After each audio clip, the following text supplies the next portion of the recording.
नमस्कार आप लोगों को। फिर एक बार हम लोग उपस्थित हैं ऑब्जेक्टिव क्वेश्चन के साथ इलेक्ट्रोकेमिस्ट्री का, जो पिछले टॉपिक में हम लोग देखे, इसको दो पार्ट में बांट करके देखे कि कुछ क्वेश्चन पहले देख लिए, अब कुछ क्वेश्चन फिर बाद में देखते हैं। चूंकि दो पार्ट में बांट के इसको हम देख रहे हैं, तो क्वेश्चन फिर अगला नंबर 6 क्वेश्चन कल देखे थे, पिछले टॉपिक में देखे थे। तो question number 7,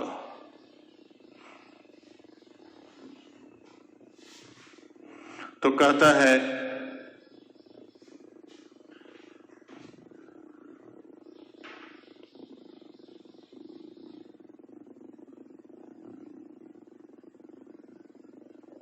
coulomb charge can produce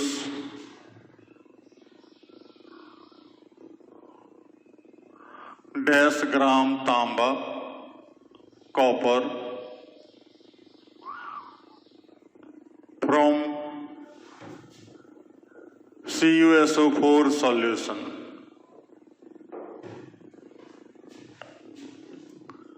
अर्थात 96,500 कूलम्ब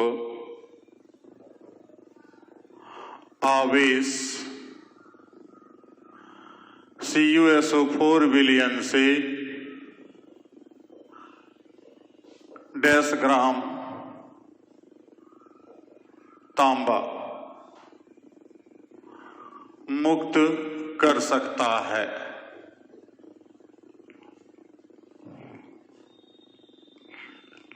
चॉइस 63.5 ग्राम Cu,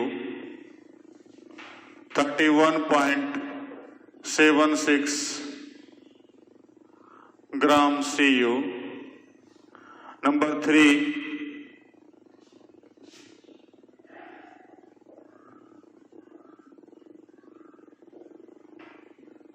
कितना ग्राम Cu। और नंबर 4, 100 ग्राम Cu।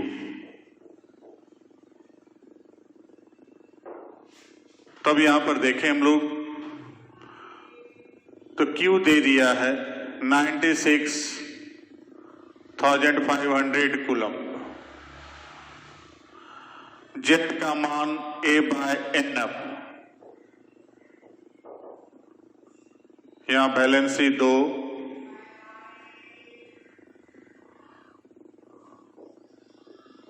CuSO4 है तो यहां +2 चार्ज। W = ZQ, तो 63.5/2 इंटू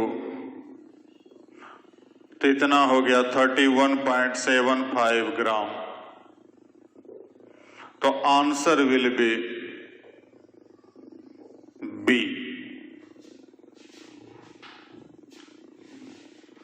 लिखिए इसको।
हो गया।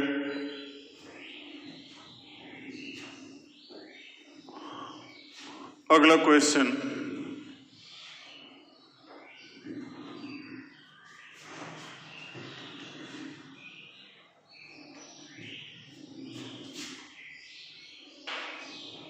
कह रहा है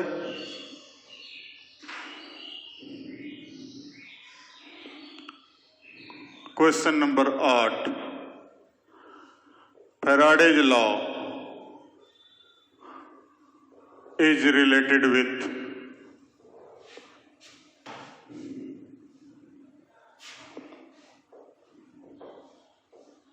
one of the following.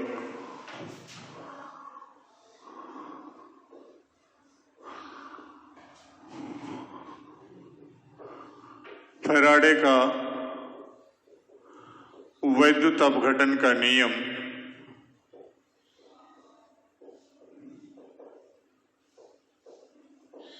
निम्नांकित में से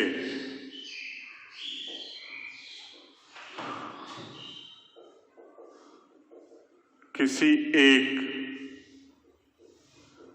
से संबंधित है।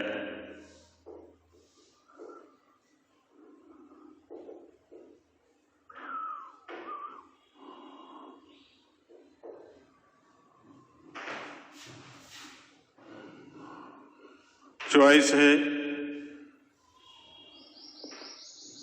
एटॉमिक वेट ऑफ कैटायन, धनायन के परमाणु भार,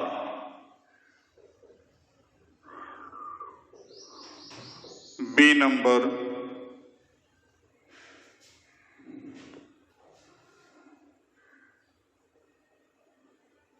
मोशन ऑफ कैटायन, धनायन की गति, तीसरा है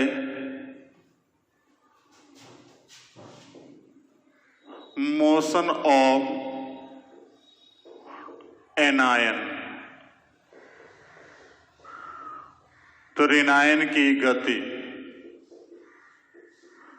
और चौथा चॉइस है इक्विवेलेंट वेट ऑफ इलेक्ट्रोलाइट।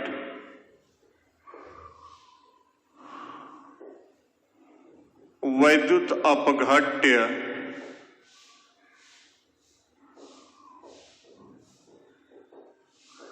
के समतुल्य भार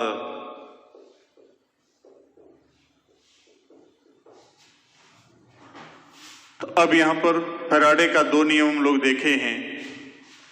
पहला नियम क्या बताया गया है कि जो पदार्थ जमा होगा, चाहे धनायन हो या ऋणायन हो, W भार है, परमाणु भार नहीं है, तो W जो है समानुपाती होगा Q का।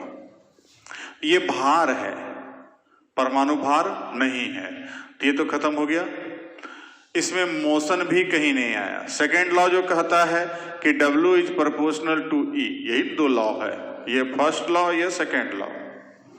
अब यहां पर जाकर के भार, ये दोनों तो भार है, तो भार तो कहीं नहीं है, सिर्फ परमाणु भार है, तो इसलिए ये तो चॉइस खत्म हो गया। मोशन कहीं चर्चा नहीं है, तो वो दोनों भी खत्म हो गया। समतुल्य भार यहां पर E है, अर्थात समतुल्य भार से रिलेटेड है फैराडे लॉ, इसलिए आंसर विल बी डी।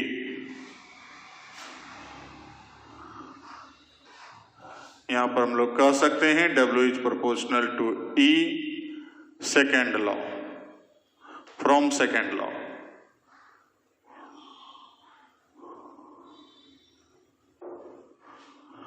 अब उसके बाद अगला question, question number 9, direct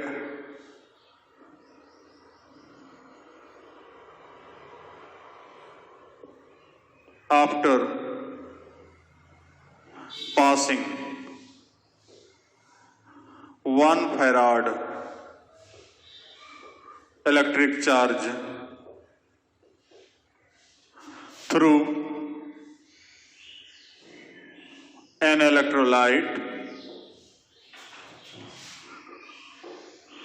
then after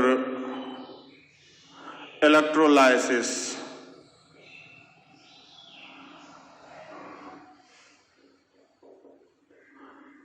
deposited amount will be, कहता है कि किसी वैद्युत अपघट्य, डायरेक्ट पॉइंट लिखा है नोट में, से होकर 1 फैराड विद्युत आवेश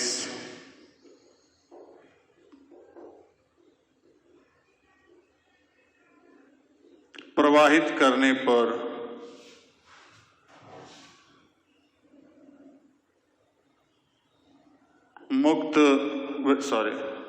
वैद्युत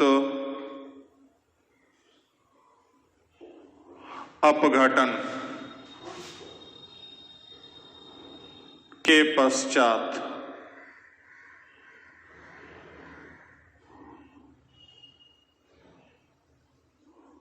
मुक्त पदार्थ की मात्रा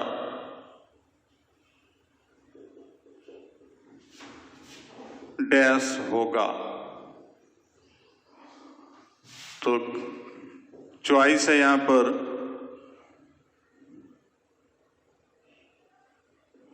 1 ग्राम इक्विवेलेंट,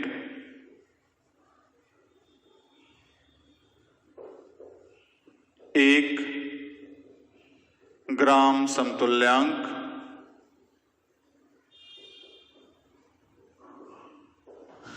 बी नंबर है 1 ग्राम मोल,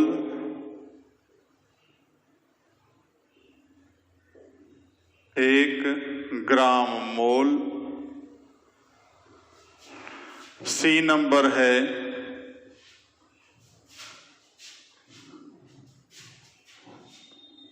इलेक्ट्रोकेमिकल इक्विवेलेंट, वैद्युत रासायनिक समतुल्यांक,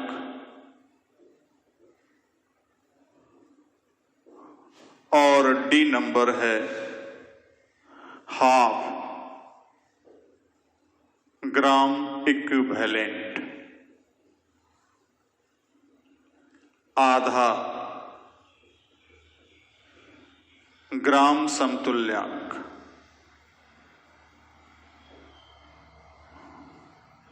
तो आंसर हो जाएगा, डायरेक्ट वहां लिखा चुके थे, नोट में जाके देखिएगा कि जब किसी भी विद्युत अपघट्य से होकर के 1 फैराड या 96,500 कूलम विद्युत धारा प्रवाहित करेंगे तो वहां पर जाकर के जो भी पदार्थ मुक्त होगा उस मुक्त पदार्थ का मात्रा कितना होगा, 1 ग्राम तुल्यांक या 1 ग्राम समतुल्यांक के बराबर।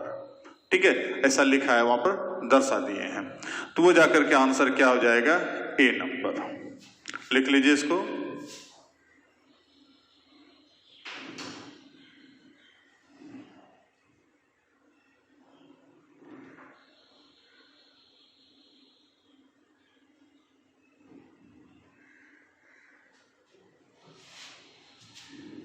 हो गया?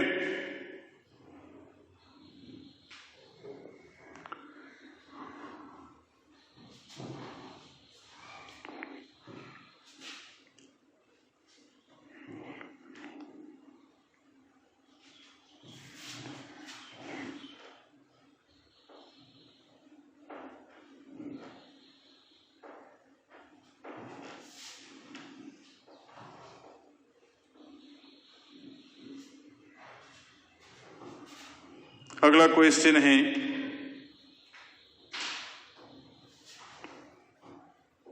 Question number 10।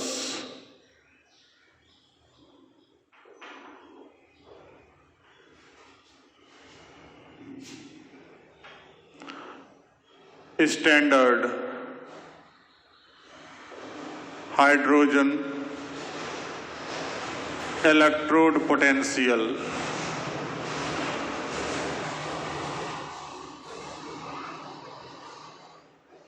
is dash. मानक हाइड्रोजन इलेक्ट्रोड विभव का मान डैश होता है।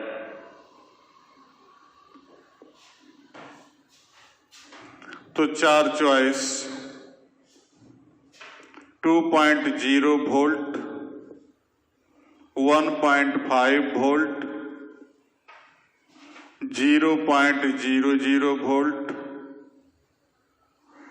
और चौथा नंबर 1.29 वोल्ट। तो हम लोग वहां पर बतला दिए थे कि E0 H+2H2 का मान जो होता है 0.00 वोल्ट।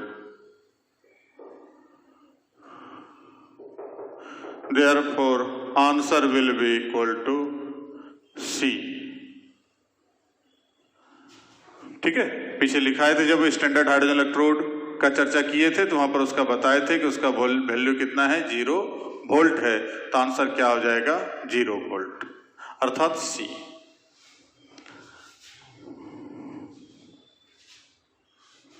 अगला question, unit of cell constant is, cell स्थिरांक की इकाई या मात्रक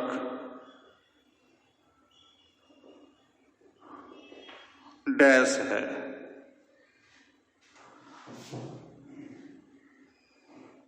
अब चॉइस है ओम पर सीएम, सीएम, ओम सीएम और डी नंबर सीएम इनवर्स। तब आंसर क्या होगा? तो आंसर तो डी होगा कि चूंकि सेल कांस्टेंट जी स्टार बराबर बताए थे L/A, तो इसलिए यूनिट जो होगा जी स्टार का, तो ये यूनिट ऑफ लेंथ,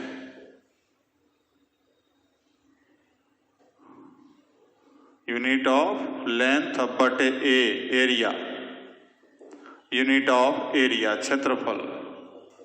तो इसका सीएम और इसका सीएम स्क्वायर कटेगा तो 1/CM या सीएम इनवर्स होगा। इसलिए आंसर क्या हो जाएगा, डी हो जाएगा। तो इस क्वेश्चन को हम लोग देख लिए। तो ये दोनों क्वेश्चन हम लोग एकदम सिंपल क्वेश्चन है, सब आया हुआ क्वेश्चन है, आते रहता है प्रत्येक एग्जाम में, बिहार बोर्ड में भी टच करता है, अदर बोर्ड में भी टच करता है। तो इसलिए इस छोटे छोटे क्वेश्चन को भी हम लोग इग्नोर नहीं कर सकते हैं, आराम से बना सकते हैं।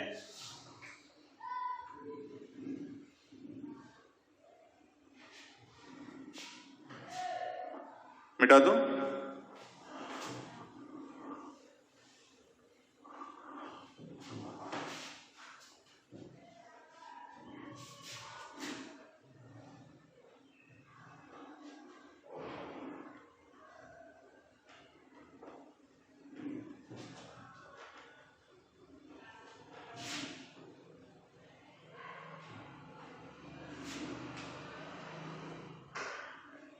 Question number 12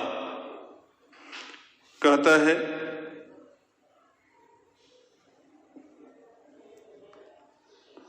after electrolysis of aqueous solution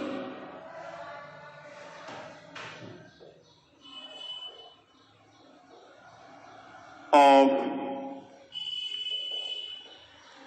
sodium fluoride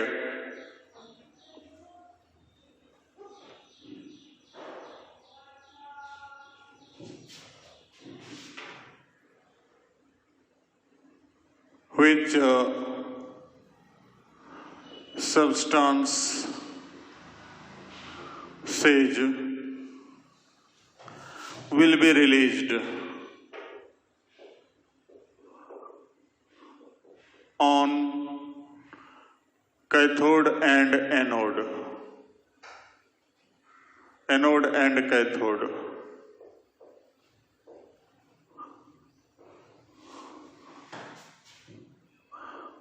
Respectively.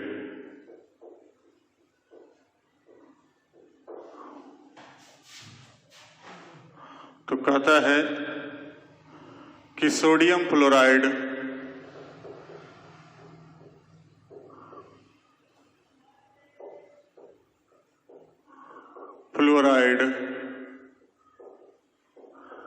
के जलीय घोल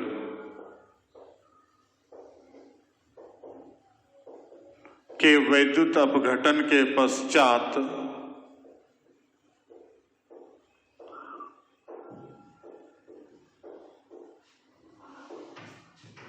पर या पश्चात धनोद एवं ऋणोद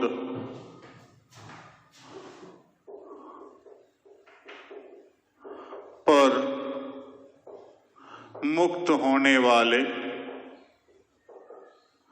पदार्थ कौन से होंगे? चॉइस है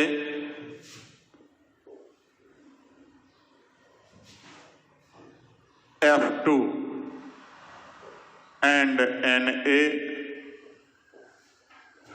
B F2 and H2, C O2 and Na, D O2 and H2.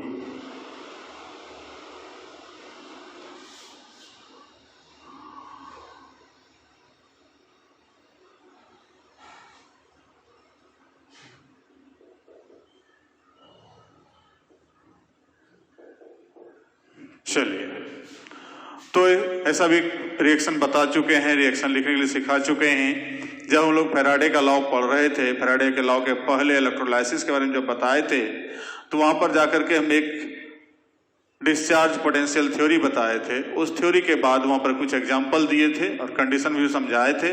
तो उसी प्रकार उसी पर बनेगा ये कि जलीय घोल है तो NaF सोडियम हिंट कर रहे हैं यहां पर, इलेक्ट्रोलाइसिस कराते हैं तो Na plus F minus, 2 molecule लेंगे तो 2Na। अब वाटर भी जो है उसी प्रकार से 2H प्लस 2OH माइनस।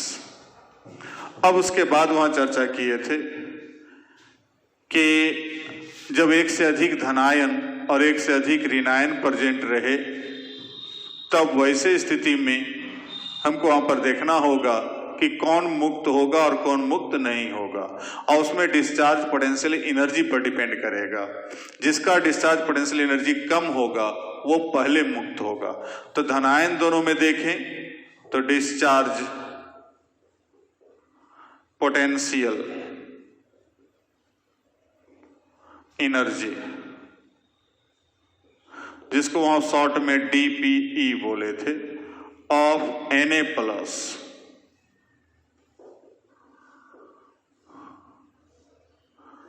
ज्यादा है H प्लस से, DPE of H plus and DPE of OH minus ज्यादा है DPE ऑफ F माइनस। तो अब आराम से बता सकते हैं कि ये दोनों मुक्त होगा।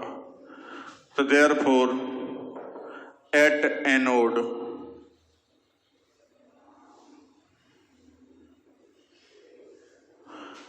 फ्लोरीन जो है एनोड पर जमा होगा, निगेटिव वाला है, तो 2F माइनस F2 के रूप में 2 इलेक्ट्रॉन, और at cathode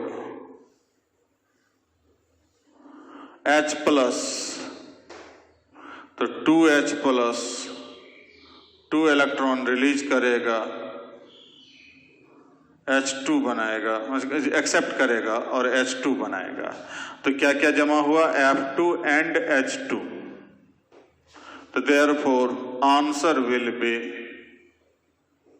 B, F2 and H2। लिखिए जल्दी से।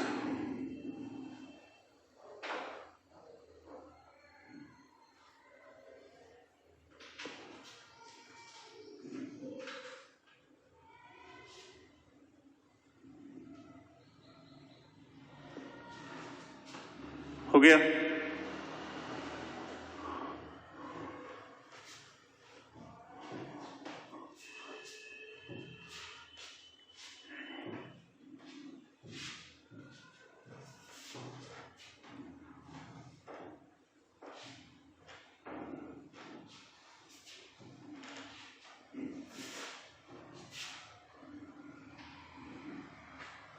Question number 13।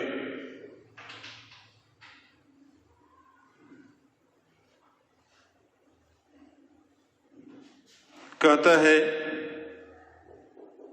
इन इलेक्ट्रोलाइटिक सेल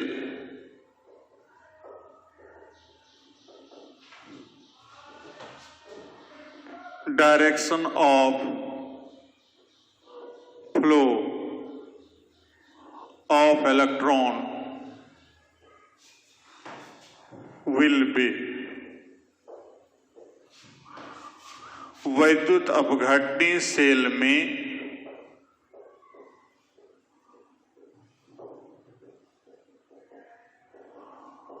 इलेक्ट्रॉन का प्रवाह की दिशा डैश होगी।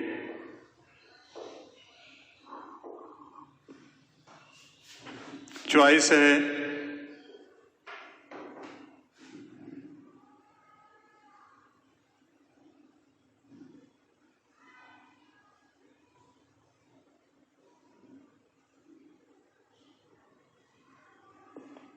Anode to cathode,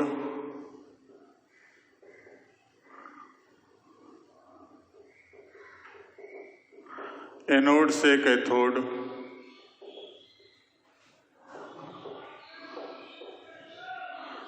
cathode to anode, externally,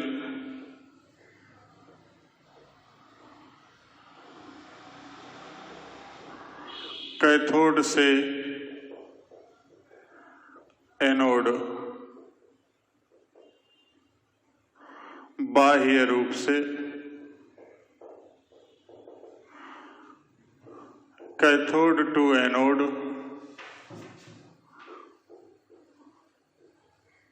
internally, cathode से एनोड, आंतरिक रूप से, और D anode to cathode,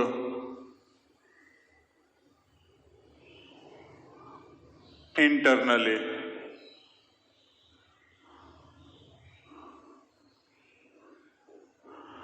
anode से कैथोड, आंतरिक रूप से।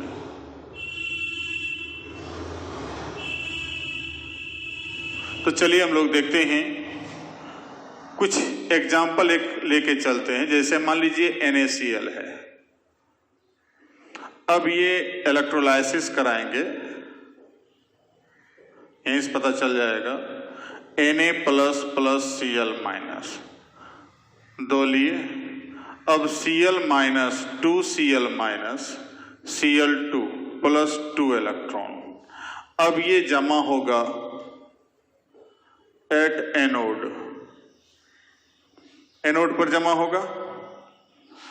अब जाकर के जो है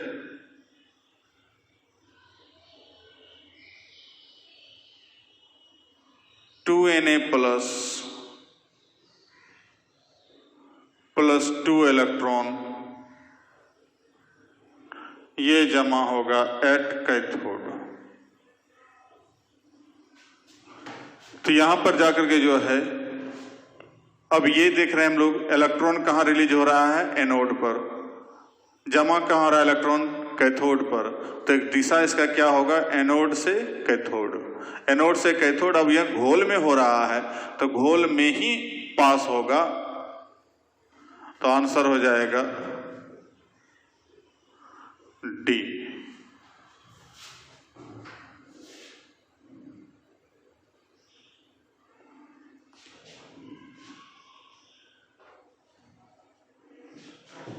हो गया, लिख लीजिए इसको जल्दी से। अगला question,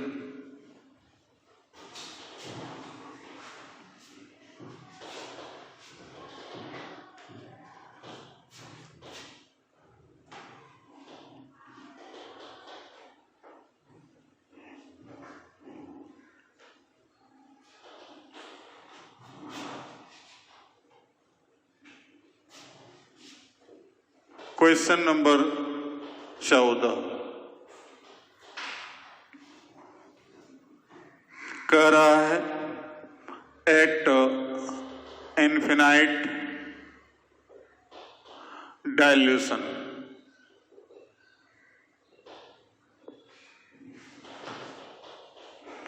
equivalent conductance of Ba plus 2 and Cl minus ions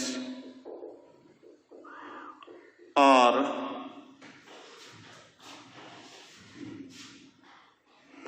127 and 76.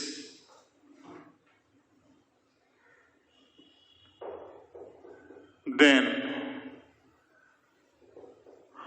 equivalent conductance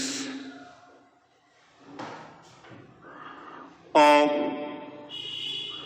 BaCl2 will be, कहता है अनंत तनुता पर Ba+2 तथा Cl माइनस का तुल्यांकी चालकत्व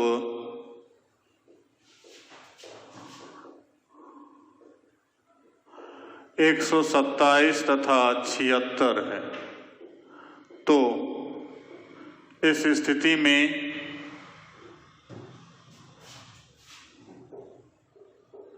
BaCl2 का तुल्यांकी चालकत्व डैश होगा। अब चॉइस यहां दिया हुआ है,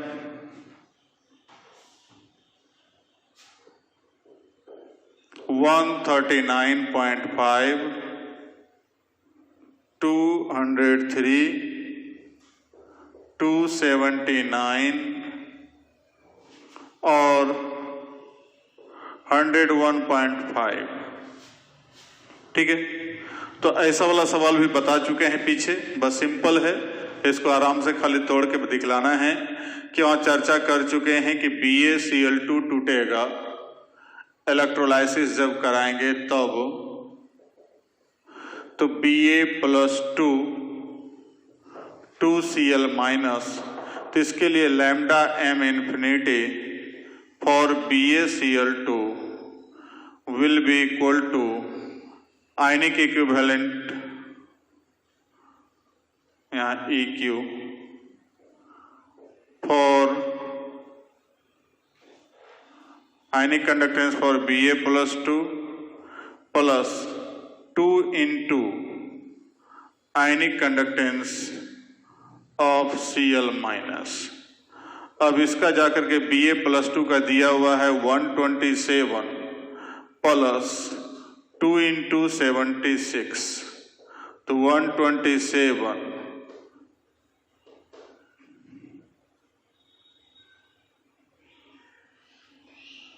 अब इसको जोड़ेंगे तो 7 2 9, 5 2 7, 1 1 2, तो 279, तो therefore answer will be equal to C।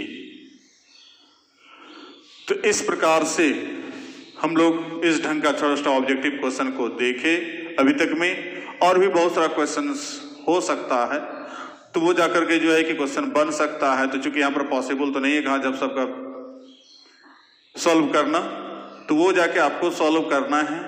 बाकी जो नहीं बनता है तो उसको बार बार बोल रहे हैं पूछने के लिए, तो आप लोग पूछ सकते हैं। तब तक के लिए धन्यवाद।